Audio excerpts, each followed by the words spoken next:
Welcome viewers, मैं हूं आपका host Humayun Shuja worth file के प्लेटफॉर्म से। वर्थ फाइल के प्लेटफॉर्म पे हम आपको रियल स्टेट के बारे में ऑब्जेक्टिव इंफॉर्मेशन, सच्चाई पे मबनी ट्रूथ बेस्ड इंफॉर्मेशन और अपडेटेड इंफॉर्मेशन प्रोवाइड करते हैं। आज का जो वीलॉग है, आज हम आपको लेके जा रहे हैं पाकिस्तान नेवी में एक बार फिर। लेकिन इस मर्तबा हम आपको बिल्कुल एक डिफरेंट और एक नई चीज़ जो है वो एक्सप्लेन करेंगे, जो सेक्टर डी फॉर डेल्टा के बारे में है। हम वो लोग इस वक्त आ चुके हुए हैं, सिडनी डैम रोड पे आ चुके हुए हैं। और आप देख सकते हैं यहाँ पे ये सिडनी डैम रोड, इसके भी बारे में सुनने में ये आ रहा है कि इसको वाइड किया जा रहा है और ये ऑलमोस्ट इस वक्त इतनी चौड़ी है, इससे डबल कर दिया जाएगा। हम लोगों ने अभी नेवल चौक, जिसको ढाल चौक भी कहा जाता है, क्रॉस किया है और टुवर्ड्स पाकिस्तान नेवी, जो कि इस चौक से तकरीबन कोई 200 गज के फासले पे है, जो मेन एंट्रेंस है, हम उस तरफ जा रहे हैं। सो आइए चलते हैं, देखते हैं कि नेवी के सेक्टर डी में हमारे लिए क्या रखा गया है। तो हम लोग इस वक्त बिल्कुल पाकिस्तान नेवी के मेन गेट पे आ चुके हैं। आप बोर्ड देख सकते हैं पीएन फार्म्स का, जो मैं लेफ्ट साइड पे इंडिकेट कर रहा है। और अगर लेफ्ट पे दिखा सकें तो एक तो व्यूअर्स, हमारे से कुछ लोगों ने पूछा ट्रांसफर के वाले से भी, तो ये जो सामने बिल्डिंग आप देख रहे हैं, ये नेवी का जो है ट्रांसफर ऑफिस है, साइट ऑफिस को हम कहते हैं, जहाँ ट्रांसफर्स वगैरह होती हैं। और ये सामने हमारे पाकिस्तान नेवी का मेन गेट है, जहाँ पे ये गेटेड कम्युनिटी है। इस मेन गेट से हम एंटर होंगे और हम आपको आगे ले चलते हैं।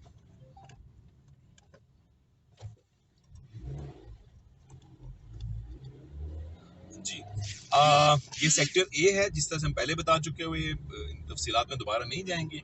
जब आप सोसाइटी में एंटर होते हैं तो सबसे पहले आपके लेफ्ट और राइट साइड पे सेक्टर ए आता है, जहाँ पे 20 किनाल और 10 किनाल के फॉर्म्स मिलते हैं। और जब हम मजीद आगे जाते हैं तो सेक्टर ए से आगे जाके सेक्टर बी आता है, जहाँ पे 8 किनाल और 5 किनाल के फार्म हाउसेज हैं।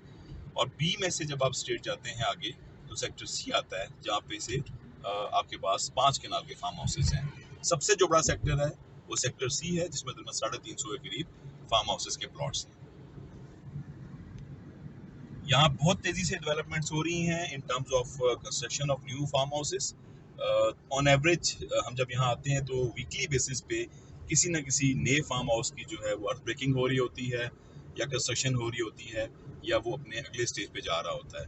तो जो लोगों को इसके बारे में अंदाज़ा होता जा रहा है कि ये कितनी खूबसूरत जगह है, कितनी सीनिक जगह है, और इसमें रिहाइश अख्तियार करने के क्या क्या फ़ायदे हैं, उस तरीके से यहाँ पे आबादी इंक्रीज होने का जो है रुझान वो बढ़ता जा रहा है। तकरीबन 350 के करीब फार्म हाउसेज ऐसे हैं जो कि बन चुके हुए हैं, जिनमें लोगों ने रिहाइश अख्तियार की हुई है। ये सेक्टर ए, बी और सी तीनों में है। और मज़ीद जैसे मैंने अर्ज़ किया कि सेक्टर बी में, ए में और सी में, और मोर ओवर्स जो है वो आगे मज़ीद जो है फार्म हाउसेज पे भी काफ़ी तेज़ी से लोगों ने अपने फार्म हाउस बनाना शुरू कर दिए हैं। जैसे मिसाल के तौर पे अगर आप राइट साइड पे देख सकते हैं, ये 20 कनाल पे बनने वाला एक फार्म हाउस है, जो कि अंडर कंस्ट्रक्शन है, और इसका लेंटर भी दूसरा लेंटर भी पड़ चुका हुआ है। और अगर आप ऊपर दिखा सकें इजाज, तो वो देखिए ये टॉप पे जो है, ये भी एक फार्म हाउस जो है, इस पे भी काफ़ी तेज़ी से मशीन काम कर रही है। ये भी जब लास्ट टाइम मैं यहाँ आया था तो यहाँ पे मुझे काम होता नज़र नहीं आ रहा था, बट यहाँ पे अब मैं देख रहा हूँ कि रिटेंशन वॉल बन चुकी हुई है और मशीनरी जो अर्थ मूविंग की है वो अपनी फिलिंग का और अपना काम जो है वो कर रही है। ये ट्रैक भी है। लेफ्ट साइड पे आप ये देख सकते हैं जी, ये ट्रैक नंबर 1 है नेवी का। प्रॉपर ट्रैक जो है वो डिज़ाइन किया गया है लोगों के लिए जो हाइकिंग करते हुए ऊपर जा सकते हैं। और इस तरफ अगर राइट साइड पे दिखाएं इजाज, तो ये एक इनका छोटा सा मिनी जू है, बर्ड हाउस है रादर। इसमें एनिमल्स नहीं है, इसमें बहुत खूबसूरत उन्होंने बर्ड्स भी रखे हुए हैं। ये हिल व्यू रेस्टोरेंट है इनका, जहाँ पे फैमिलीज आती हैं उन ओवर अ वीकेंड या अदरवाइज रूटीन में भी, और आके यहाँ पे क्वालिटी टाइम स्पेंड करती हैं। सेक्टर सी में आ चुके हुए हैं। आज का जैसे टॉपिक मैं आपसे अर्ज कर रहा था कि सेक्टर डी के बारे में है, डी फॉर डेल्टा।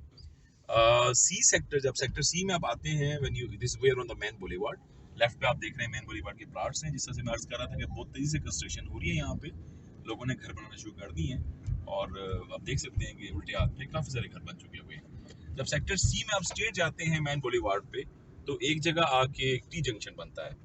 उस टी जंक्शन के बाद जो है वो फॉरेस्ट डिपार्टमेंट की लैंड है। उस टी जंक्शन से राइट साइड पे जो है वो सेक्टर ई की लोकेशन है, जिसके बारे में मैं ऑलरेडी आपको वीलॉग बता चुका हुआ कि इन्वेस्टमेंट के पॉइंट ऑफ व्यू से एक अच्छी अपॉर्चुनिटी है।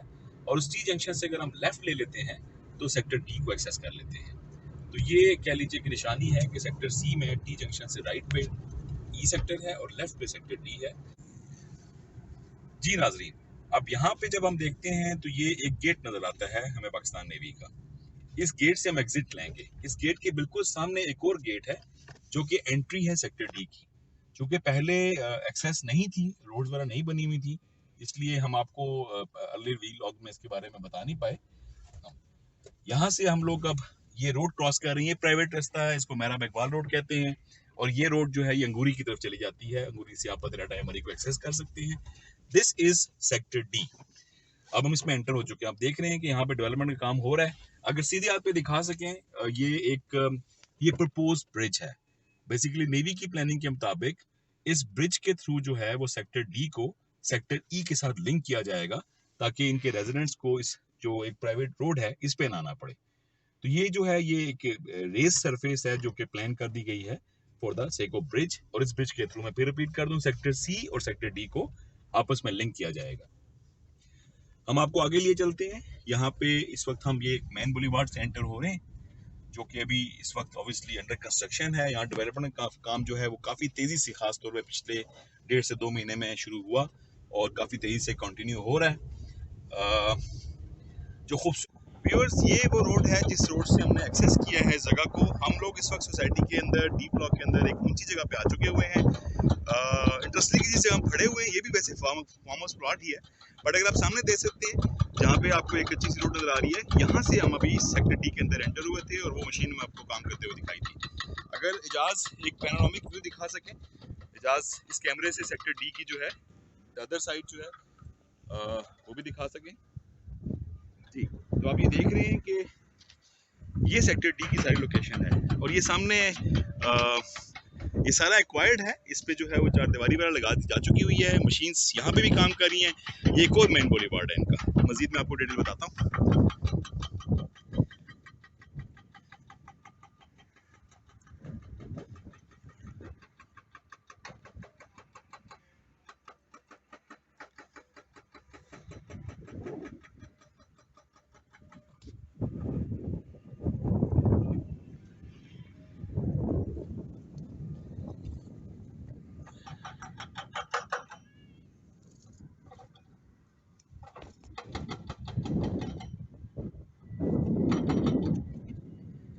जी व्यूअर्स, ये जो आप देख रहे हैं एक खारदार तार या एक मेटल वायर जो लगी हुई है, जैसे मैंने आपको पहले बताया कि ये इसके the other side of this जो है ये यहाँ तक नेवी की हदूद है, पाकिस्तान नेवी की।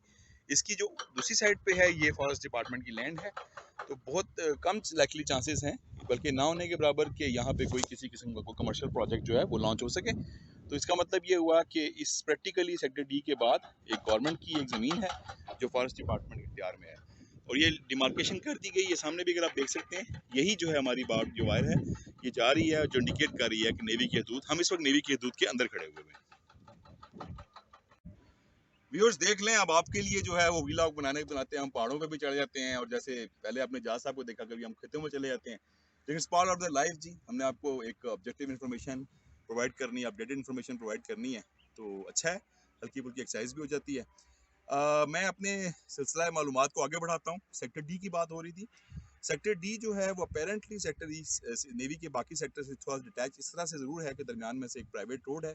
उस रोड को मेरा बेगवाल रोड कहा जाता है, जो कि अंगूरी और अंगूरी के बाद मरी ले जाती है हमें। लेकिन दरमियान में सिर्फ एक रोड ही है। The other side of that road जो है वो सेक्टर सी है और इस तरफ सेक्टर डी। और जैसे मैंने अर्ज़ किया कि इसको ब्रिज से लिंक किया जा रहा है। अच्छा, what make sector D special, जैसे मैंने अर्ज़ किया आपसे पहले, एक तो हमने इसके बारे में आपको इन्फॉर्मेशन या कोई व्लॉग हमने कोई पहले शेयर नहीं किया था। दूसरा ये कि यहाँ पे चूंकि डेवलपमेंट बहुत तेज़ी से हो गई है और कुछ चीज़ें ऐसी हैं जो सेक्टर डी को स्टैंड आउट करती हैं compare to the other sectors, तो इसलिए हमने ज़रूरी समझा कि आपको इन्फॉर्मेशन प्रोवाइड कर दी जाए। पहली बात ये है कि सेक्टर डी एक छोटा सेक्टर है। इसका अंदाजन जो एरिया है वो 600 किनाल का है और यहाँ पे जो फार्म हाउसेस के साइज़ हैं वो सिर्फ 5 किनाल हैं। जो डिफरेंट चीज़ है या जो अच्छी चीज़ है वो सेक्टर डी के अंदर बैलेटिंग हो चुकी हुई है। और बैलेटिंग होने का मतलब लेआउट प्लान भी आ चुका हुआ है और लेआउट प्लान आ जाने का मतलब ये है कि आप अपनी मर्जी की चॉइस का प्लॉट ले सकते हैं, जो कि सेक्टर डी में ऑप्शन नहीं, ई में ऑप्शन नहीं है, क्योंकि ई की बैलेटिंग होनी है अभी। सो ए, बी और सी में भी आप अपनी मर्जी का प्लॉट ले सकते हैं, लेकिन डी के अंदर भी आप नक्शे को देख के या फिजिकली यहाँ पे एक्सेस करके अपनी मर्जी का प्लॉट जो है वो पसंद कर सकते हैं। चाहे मैन बुलीवार्ड पे लेना चाहें वहाँ भी ले सकते हैं, और अगर की साइड स्ट्रीट पे लेना है, थोड़ा सा ऊंचा देखना है, तो वो ले सकते हैं। दूसरा जो फ़ायदा है सेक्टर डी का वो ये है कि यहाँ की टेरेन थोड़ी फ़र्क है। जो पहली टेरेन है जो हमने आपको ए बी सी और ई की बताई, उसमें ऊंची नीची पहाड़ियाँ भी हैं, उसमें चूंकि एक साइड पे बरसाती नाला भी आ रहा है, तो वहाँ भी होता है कि कुछ प्लॉट्स ऐसे होते हैं जो कि डिप्रेशन में, फ्रंट पे रोड पे और बैक साइड डिप्रेशन में होता है। कुछ ऐसे प्लॉट्स होते हैं जिनका फ्रंट रोड के ऊपर होता है और बैक साइड उनकी पहाड़ के ऊपर जा रही होती है। तो फर्स्ट केस में आपको फिलिंग पानी पड़ती है और सेकंड केस में आपको जो है कटिंग रिक्वायर्ड होती है। वो एक एडिशनल इन्वेस्टमेंट होती है जो तकरीबन कोई 5 लाख से लेकर 25 से 30 लाख रुपए तक आपका एडिशनल खर्चा होता है। नो डाउट कि वो आपको पे बैक कर देता है। जब प्लॉट अपनी शक्ल पे आ जाता है तो यकीनन उसकी वैल्यू कई गुना ज़्यादा बढ़ जाती है। लेकिन एक फिर भी एक एक फियर फैक्टर कह लीजिए, एक एक हिच होती है कि प्लॉट ऊंचा नीचा सा है, इसमें मैं कैसे घर बनाऊंगा। सेक्टर डी के अंदर कोई किसी किस्म का बरसाती नाला नहीं है। एक दूसरी बात ये कि यहाँ पे अगर आप देख सकते हैं तो यहाँ पे निस्बतन हिल्स की क्वांटिटी भी कम है। इतनी ज़्यादा हिल्स नहीं। हम इस वक्त जहाँ खड़े हुए हैं ये पोटेंशियली सेकंड हाईएस्ट प्लेस है। इससे ज़्यादा जो है वो सिर्फ ऊंची जगह वही देख सकते हैं आप। तो यहाँ पे बहुत ज़्यादा हिल्स नहीं है और अगर आप यहाँ पे इजाज़ दिखा सकें जहाँ मशीन काम कर रही है, तो ये तकरीबन सारा एरिया जो है जो मेरे राइट साइड पे है ये तो है ही लेवल। तो इसका मतलब ये हुआ कि अगर आप इस एरिया में ये प्लॉट लेते हैं तो आपको वो एक्स्ट्रा इन्वेस्टमेंट जो है वो नहीं करनी पड़ेगी। जैसे मैंने अर्ज किया कि इसकी बैलेटिंग अक्टूबर में हो चुकी, इसकी प्लॉट नंबर इशू हो चुके हुए मालकों को जो है वो बता दिया गया एग्जैक्टली कि कौन सा प्लॉट किस जगह पे है। सो अब आप अपनी मर्जी का प्लॉट भी ले सकते हैं। तो दूसरा फ़ायदा वो ये है कि यहाँ पे उस तरह से डिप्रेशन नहीं है, उस तरह से एक्सलेशन नहीं है कि जहाँ कटिंग या फिलिंग रिक्वायरमेंट हो। तीसरी चीज़ ये है कि प्राइसेस के हवाले से भी यकीनन लोग जानना चाहेंगे। इस वक्त अगर आप सेक्टर डी को कंसिडर करते हैं फॉर इन्वेस्टमेंट अपॉर्चुनिटी, तो it can be still considered to be a very good investment opportunity, considering कि इसकी जो प्राइस है वो इस वक्त तकरीबन 5 कनाल की जो मार्केट प्राइसेस हैं वो तकरीबन 1 करोड़ 95 लाख से लेकर और 2 करोड़ 30 लाख के दरमियान में। सो 2 करोड़ 30 लाख में आपको मेन बुलीवार्ड का प्लॉट भी मिल सकता है, जो कि सेक्टर सी में आपको 3 करोड़ से कम में नहीं मिलता। सो फासला हार्डली कोई आधे किलोमीटर का भी नहीं है। बट अगेन यहाँ पे मेन बुलीवार्ड जो डेवलप हो रहा है, जो आप देख सकते हैं मशीन्स काम कर रही हैं, यहाँ पे 3 मेन बुलीवार्ड्स हैं। एक वो है जो पहाड़ी से आप देख रहे हैं सीधा आ रही है रोड, डबल रोड। दूसरी जिस पे ये मशीन इस वक्त काम कर रही है ये दूसरा मेन बुलीवार्ड है और तीसरा जो मेन बुलीवार्ड है जो कि हमने आपको दिखाया जिस तरह से हम चल के आए थे, ये तीसरा मेन बुलीवार्ड है। तो इसका मतलब ये हुआ कि ऐसे प्लॉट्स जो इन बुलीवार्ड्स के ऊपर आएंगे उनकी प्राइस जो है वो तकरीबन 2 करोड़ 30 लाख 2 करोड़ 25 लाख ये आपको इतने में मिल जाएगा। और ऐसे प्लॉट्स जो मेन बुलीवार्ड पे नहीं है उनकी आस्किंग जो है या उनकी जो कह लीजिए कि डिमांड्स जो है वो 210 भी है, 2 करोड़ भी है और ढूंढने से 1 करोड़ 95 लाख का भी मिल जाता है। सो प्लॉट पेपर अलॉट हो जाना, अपनी मर्जी का प्लॉट ले लेना, यहाँ पे लैंड का निस्बतन लेवल्ड होना या खाइयाँ या पहाड़ियाँ ना होना या कम होना और उसके साथ साथ प्राइसेस का माकूल होना, ये सब चीज़ें मिलके सेक्टर डी को भी एक अच्छी इन्वेस्टमेंट अपॉर्चुनिटी बनाती है। जी व्यूअर्स, इस वक्त हम मजीद सेक्टर डी के अंदर आ चुके हुए हैं। This is a camp office जहाँ पे आप देख सकते हैं कि इनकी मशीनरी वगैरह खड़ी हुई है और इनकी जो है लेबर, उनके जो है कैमरे वगैरह लगे हुए हैं जो यहाँ पे लेबर काम कर रही होती है, उनकी रहायश भी यही होती है। और this is basically the camp office. इस वक्त हम जो है अगर बैक साइड पे इजाज़ दिखा सकें जो मैं आपको दिखा रहा था पहाड़ी पे बुलीवार्ड है, ये सामने उसकी लोकेशन है, तो हम इसके बिल्कुल करीब आ चुके हुए हैं। इसके भी पिछली साइड तक जो है वो सेक्टर डी है। मैं फिर रिपीट करता चलूँ कि छोटा सेक्टर है निस्बतन 600 कनाल और 140 से 150 के करीब यहाँ पे टोटल प्लॉट्स हैं। डेवलपमेंट बहुत तेज़ी से हो रही है। हमें बता रहे थे भाई जिनसे हमने पूछा जो यहाँ पे काम कर रहे हैं कि टोटल टारगेट इनका था वो सिर्फ 16 महीने का था, उनमें से 8-9 महीने गुजर चुके हैं, थोड़ा सा स्लो है, अपने टारगेट से कह रहे हैं हम लोग पीछे हैं। लेकिन ये है कि इन्होंने भी सेकंड किया इस बात को कि हम 1 साल में इस पोजीशन में आ जाएंगे कि हम डेवलपमेंट दे के पोजीशन के हवाले ओनर्स के हवाले पोजीशन कर देंगे प्लॉट्स की। तो ये था viewers about sector D, Pakistan navy naval farm house scheme. जैसे मैंने अर्ज़ किया कि लोग भी जानना चाहते थे सेक्टर डी के बारे में, हमारे उन्होंने कोई इन्फॉर्मेशन भी प्रोवाइड नहीं की थी। तो आज हमें एक मौका मिला जिससे फ़ायदा उठाते हुए हमने आपको सेक्टर डी की सैर भी करवा दी, सेक्टर डी के बारे में मालूमात भी दे दी। हम अपनी कोशिश में कितना कामयाब हैं, यू आर दी बेस्ट जज। वीडियो को लाइक भी कीजिएगा, चैनल को शेयर भी कीजिएगा, सब्सक्राइब भी कीजिएगा, शेयर भी कीजिएगा फ्रेंड्स में। हमारी कोशिश होती है वर्थवाइल के प्लेटफॉर्म पे कि आपको बिल्कुल करंट, लेटेस्ट और ऑब्जेक्टिव इन्फॉर्मेशन किसी लगी लिपटी के बगैर, किसी एग्जरेशन के बगैर आपको प्रोवाइड की जाए। यकीनन आपका एक being a customer, being a investor, आपका एक राइट होता है कि आप इस इन्फॉर्मेशन को क्रॉस चेक भी कर सकते हैं। बट ये याद रखिएगा कि हम किसी भी प्रोजेक्ट के बारे में जब कोई इन्फॉर्मेशन इकट्ठी करते हैं तो हम उसके पीछे रिसर्च भी करते हैं, हम ऑन ग्राउंड जाते हैं, जाके देखते हैं फिजिकली कि चीज़ें कहाँ पहुँची हुई हैं और कितनी हकीकत है और कितना फसाना है, उसके बाद जो है हम अपनी एक एफर्ट आप तक पहुंचाते हैं। सो वर्थफाइल के साथ रहने का बहुत शुक्रिया। हमें अपने कमेंट से नवाजिएगा, अपने व्यू से नवाजिएगा। इंशाल्लाह बहुत जल्दी हाजिर होंगे किसी नई व्लॉग।